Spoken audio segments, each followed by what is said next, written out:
السلام عليكم ورحمة الله وبركاته. والسلام يا مرك هره دمان ولا halkan ka daawanaya meel walba aad joogtaan iyo si walba oo marka ay maqlaysaanba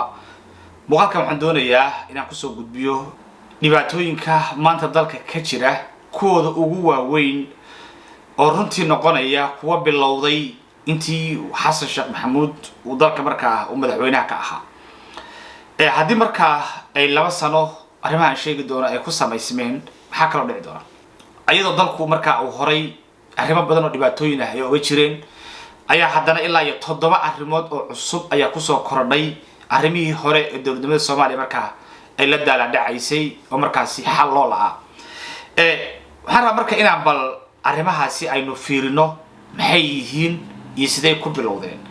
halkii sano 8 bilood Xasan Sheekh Maxamuud uu dalka u joogay ama madaxweynaha uu ka ahaa runtii Soomaaliya waxa ku furmay mawjado aad u tiro badan oo laga baaqsan karay haddii marka hal sano iyo 8 bilood inta aan sheegi doono ay ku furmeen inta u hartay Soomaaliya maxaa ka soo hari doona waa su'aasha cid walba isweydiinayso su'aashii madaxweynihii hore Soomaaliya Sheekh Shariif Sheekh Ahmed oo baarlamaanka gudihiisa uu ka jeediyay waa su'aasha cid walba oo wax arkaysa marka ay arkayso haddii aan ka bilaabo arrimaha taagan oo inta Xasan Sheekh Maxamuud uu joogay bilowday oo mashaakilaad oo haddana noqonaya kuwa shaqo walba la qaban lahaa markaa hor taagan waxa ka mid ah dagaalka Itoobiya iyo Soomaaliya maanta dhexda ay kaga jiraan oo arrinta badda la xiriirta arrintaanu waa arrin cusub dowladii ka horeysay Itoobiya iyo Soomaaliya heshiis is-ixtiraam ah ayaa ka dhaxeeyay Itoobiya baddeena kuma aysan soo duuleynin maamul goboleedyada iyo nimanka dalka ka taliya ee madaxda sheeganayana jooga gobolada dalkana marka heshiis lama aysan galaynin inay heshiis la gasho Itoobiya marka Somaliland waqtigan mandate Xasan Sheekh Maxamuud maxaa keenay waxaan isleeyahay arrinta waxaa keenay safarkii Xasan Sheekh Maxamuud uu ku tagay Qaahira dalkaasi Masar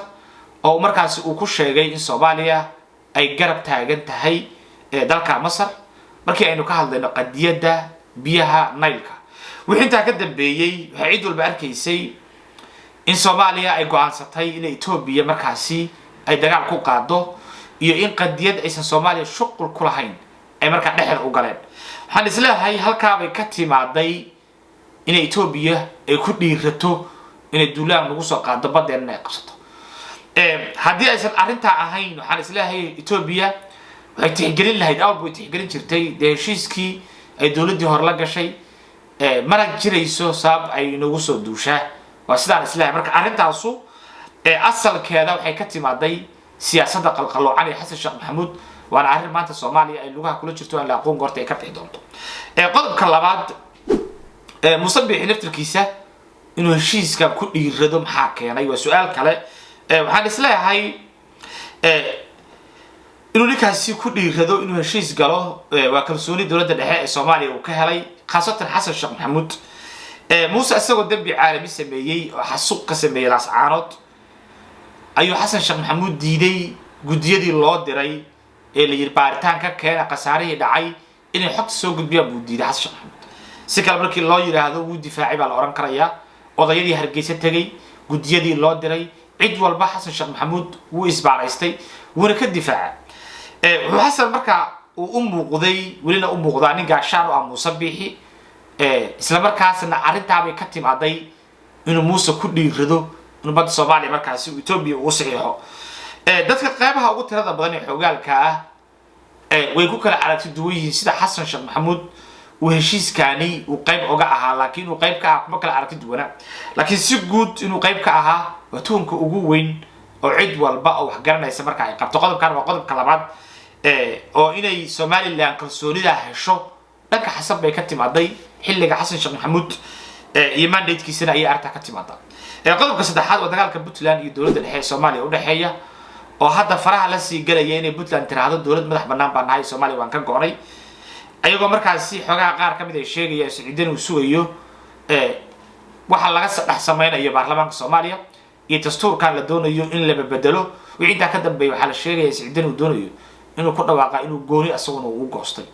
wax walba oo Puntland ka yimaada waa Xasan Sheekh Maxamuud uu sababay asaga xasan siciid socday asaga balan la galay asaga uga baxay asaga arinta ka shaqeeyay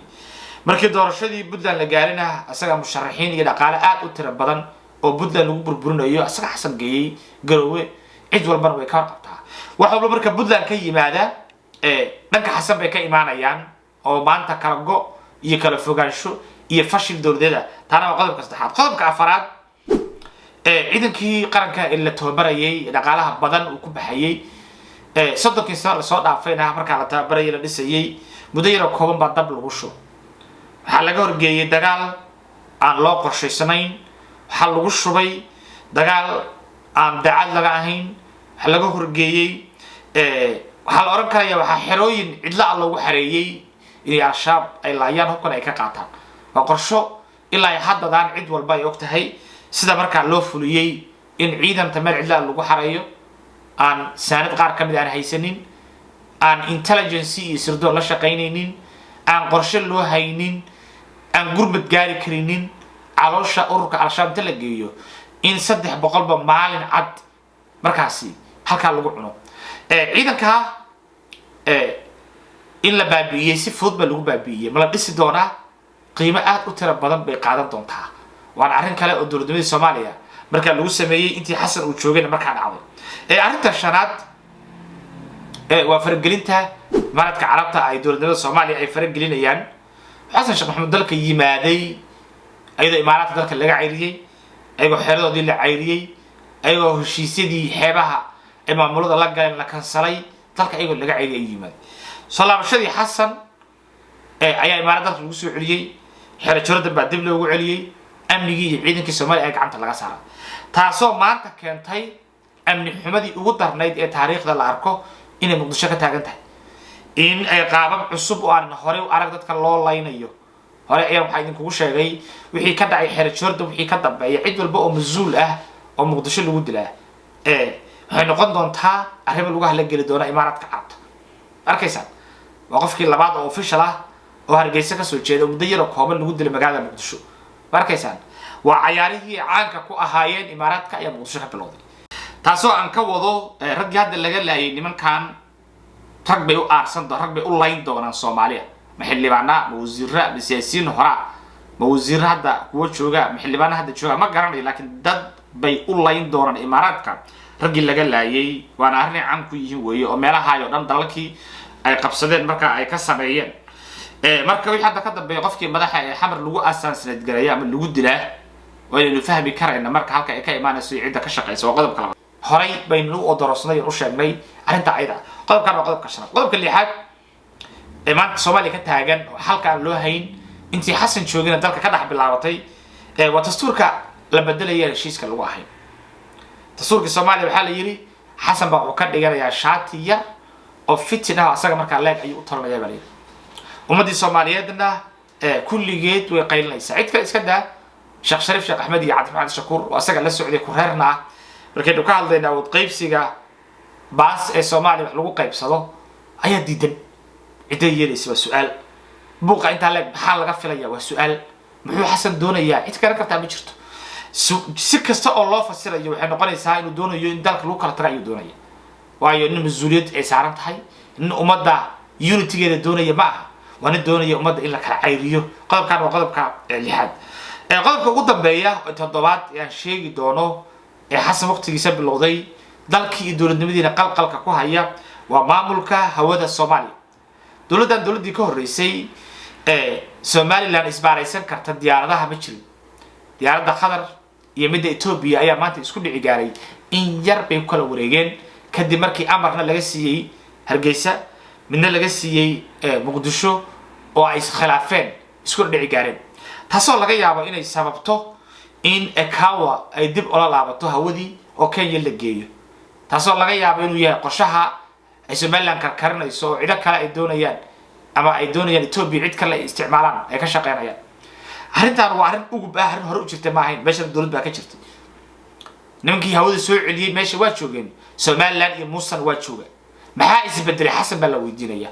maxay xaaladda noqon kartaa lama garanayo inta markii la isku daro marka qalqalka hawada ka taagan dastuurka Soomaaliya lagu cayaarayo faragelinta imaaraadka ciidanka la burburiyay Ethiopianka duulaanka nagu soo ah Muuse Bixiga noqday barqabka hadda arrimaha iyo dhan dagaalka Puntland toddobada qodob markaad isku darto waa toddoba qodob oo bilowday intii Xasan uu joogay hore uma jirin ciidankeenu saa loo baabi'inaynin Muuse saan ma ahayn Ethiopia saan ugu ma ahayn Puntland dowladda dhexe way mucaarasanaan jirta laakiin waa go'aynaa Puntland waa arrin cusub way ma doonayno waxa marka socda kalsooni waan kala laabanaa siciidani iyo farmaajo waa isdagaashanayeen shirkii madashada waa isla fadhiyi jiray asagoo siciid shuurana ayuu fadhiyi jiray siciid arkaysaa midnimada ummadda cabsi looma qabin Ethiopia cidna ma aadaynin imaaraadka dalkii baa laga caydiyay waxaanoo dhan Xasan baa abuuray su'aasha marka miiska saaran baa waxay tahay haddii toddobada problem ee maanta dowladnimada Soomaaliya ay cagaha kula jirta ay xilliga Xasan Sheekh Maxamuud ay bilowdeen labada sano dambe Xasan u hartay maxaa imaan doona mutaban kala imaan doona maxaa toddobadan ku soo beeri doona maxaa ka soo hari doona dowladnimadii curdanka ahayd waa maxay aragtidiina intaasaan ku soo koobaya muuqaalka dambe ayaan duubi doonaan oga hadli doono dalalka xamar ka jira iyo heshiiskii Turkiga iyo Soomaaliya la galay waa maxay fasiraadda laga bixin karayo ummadda si qaldan bay u fasirayaan taasna gaar baan ka falanqayn doonaa muuqaalka dambe ayaan ku falanqayn doonaa aad baan idin salaamay meel walba joogtaan assalaamu calaykum waraxmatullaahi tacaala wabarakaatuh